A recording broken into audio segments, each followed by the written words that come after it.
Kagaya naman ay inaasahan, inabangan po ng media ang pagtungo ni Pangulong Bongbong Marcos sa puntod ng kanyang amang si Yumaong dating Pangulong Ferdinand Marcos Sr. sa libingan ng mga bayani.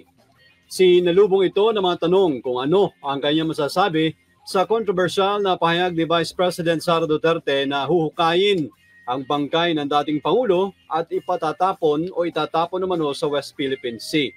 Pero tikom pa rin ang bibig ng Pangulo at tumangging magkomento.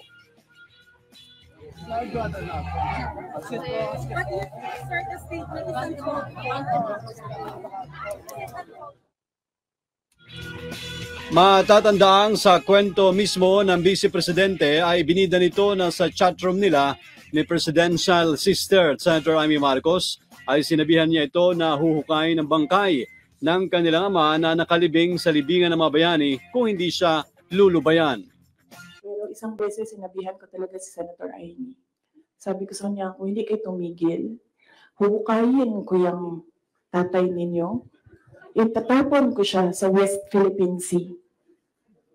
Sinabihan ko si Senator Amy.